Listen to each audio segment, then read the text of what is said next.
Итак, мы снова на Филиппинах. В фильме, который является первой частью этого сюжета, «Что делать девочке на первом свидании», мы рассмотрели несколько свиданий, на которых пришли молодые филиппинки для того, чтобы получить какую-то пользу от приезжих людей. Мы долго рассказывали о том, как они себя ведут, что они делают, зачем они туда приходят и какие у них цели есть для того, чтобы ходить на такие свидания. И теперь мы продолжаем эту тему, потому что эта тема безгранична. Филиппины не одинаковые, на Филиппинах много разных людей, и разные люди ведут себя по-разному, в том числе и дамы. Дамы здесь есть романтичные, дамы здесь есть меркантильные, и дамы здесь есть глупые и умные. Есть всякие. И все зависит от того, как вам повезет, кого вы достанете, с кем вы встретитесь и какой разговор у вас произойдет. Итак, начнем. Мы снова на Филиппинах и снова начинаем изучать этот же вопрос, что здесь происходит в личных отношениях. Потому что на Филиппины приезжают с тремя главными целями.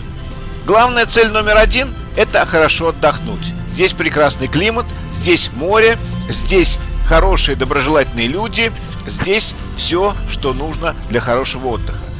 Вторая цель – это завязать дружеские или личные отношения с местным населением или с каким-то туристом или туристкой, или с кем-то еще. То есть вторая тема для визита на Филиппины – это новые впечатления от общения. Ну и третья тема, о которой мы тоже рассказывали, это деловые мероприятия, которые здесь также можно делать.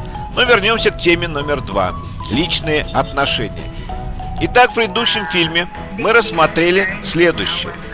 Мы видели вот эту красивую даму, которая пришла на свидание и которая рассказывала о своих трудностях, о том, что она живет с братом, о том, что брат у нее не работает, лежит на диване и мечтает о хорошей жизни, о том, что у нее маленький ребенок, который хочет кушать, и о том, что она живет не так, как хотела бы жить.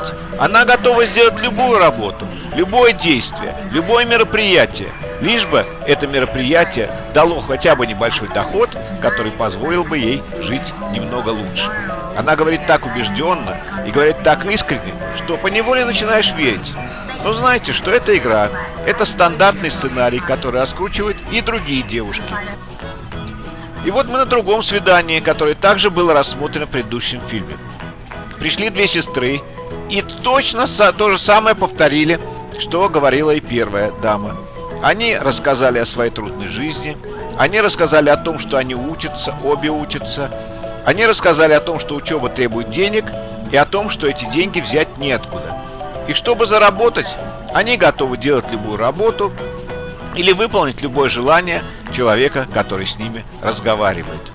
И они готовы все это делать искренне только из-за того, что человек перед ними хороший, а не из-за того, что им нужны деньги. Это все начинает очень сильно напоминать предыдущий сценарий. Все одинаково, все так же, как и в первом случае. И также нами был показан вот этот вот прекрасный сюжет. Когда дама приехала на таком шикарном красном автомобиле, вы видите на снимке этот автомобиль, она не бедная, она из богатой семьи, с богатой по-филиппински понятие. У нее сестра работает в какой-то арабской стране и присылает очень много денег. Эта подруга не работает еще, эта подруга не имеет своего бизнеса, но она уже старается на чем-то заработать. И вот на свидании она говорит: ты меня снимаешь очень хорошо, заплати мне за съемку, потому что этот фильм, очевидно, ты где-то будешь использовать. Я хочу получить хоть какую-то прибыль от этого свидания. И она права по-своему, потому что прибыль должна быть, но это слишком резко для нее. И многие филиппинки, вот такие, которые работают круглые сутки в каком-то магазине или какой-то еще рутинной работы, мечтают о том, чтобы свалить из этой страны, мечтают выйти замуж за иностранца или хотя бы получить в него какую-то прибыль. Эту прибыль они иногда получают. Чтобы не жить вот в таком убогом районе, чтобы не ходить вот по таким непонятным и бедным улицам. Сейчас мы в районе Квезен, это на севере Манилы, северный район Манилы. Эти улицы, они не опасны, эти улицы, они не криминальны, но вид достаточно убогий. Лавки, которые здесь находятся, продают очень дешевые и очень некачественные товары.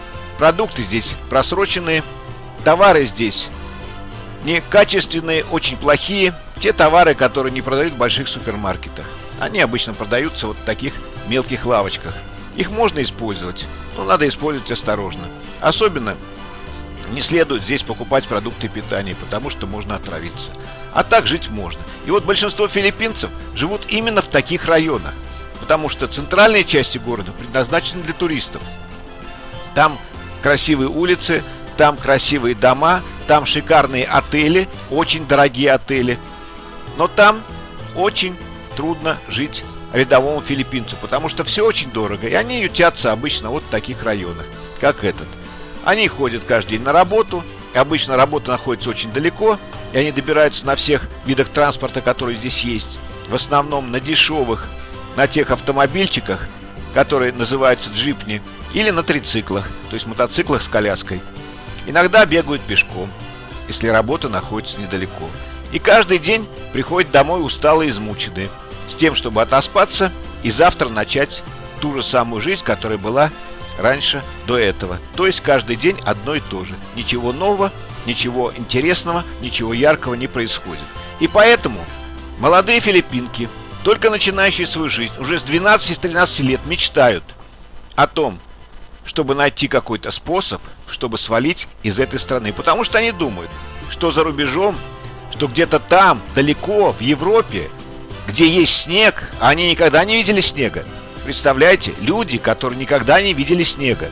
Так вот, они мечтают увидеть снег и жить той красивой жизнью, которую иногда видят по телевизору.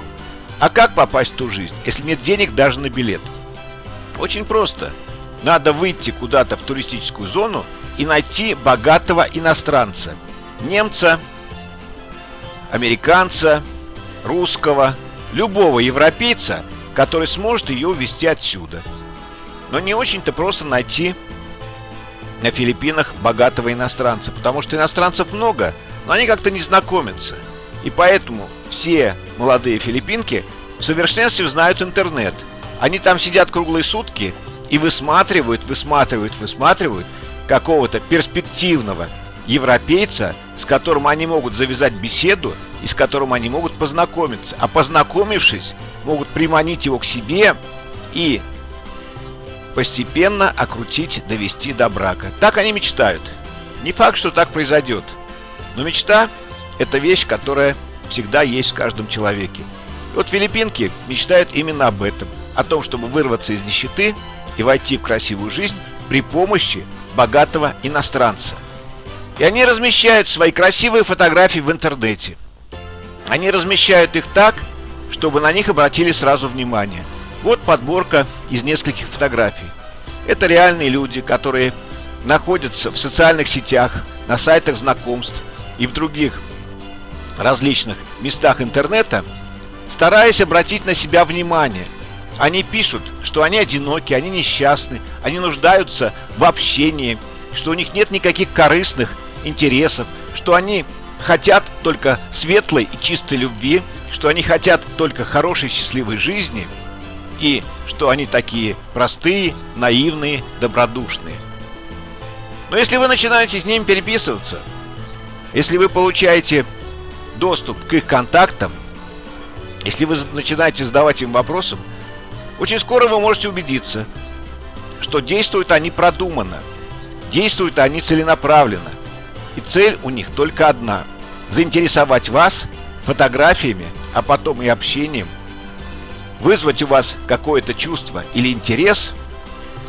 И дальше они действуют уже по ситуации, либо едут к вам, либо приглашают вас к себе, либо каким-то еще образом пытаются с вами контактировать.